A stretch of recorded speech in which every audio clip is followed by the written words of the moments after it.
Здравствуйте, уважаемые эксперты. Меня зовут Федорова Даяна. Я ученица 7 класса Горного района.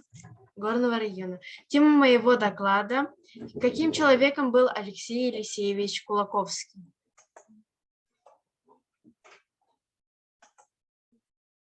Якутской гуманитарной науки дневник – одна из самых малоизученных областей, поэтому я считаю тему актуальной.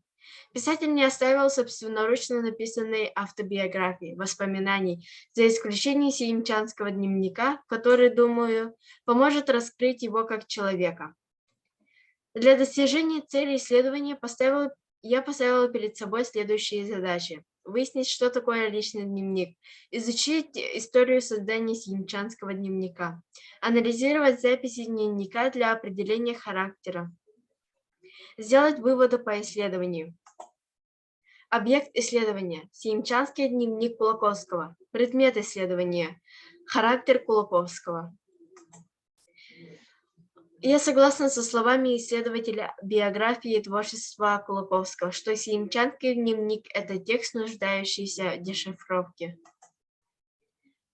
В своем дневнике Кулаковский признается, почему завел дневник. Во-первых, знать число месяца. Во-вторых, записывать о проведенном дне. В-третьих, проследить, как менялось его мировоззрение. В-четвертых, для семьи. В-пятых, для отвода души.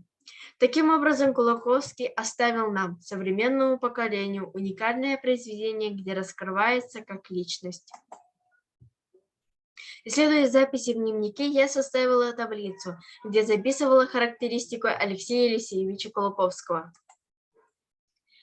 По записям в дневнике о том, как писатель работал над своими произведениями, научными исследованиями, поняла, что Кулаковский очень любил свой родной язык и свой народ, хотел, чтобы все могли изучать ее. Исследуя дневник известного писателя и поэта, я пришла к следующему выводу. Кулаковский оставил нам, современному поколению, уникальное произведение. По записям в дневнике выяснила, каким по характеру был якутский писатель. Изучив записи автора дневника, выяснила, каким по характеру был якутский писатель. Кулаковский был интеллигентным, он был начитанным, любознательным человеком, хозяйственным и трудолюбивым, выносливым, умел радоваться жизни, прямолинейный, писал то, что с ним происходило в действительности.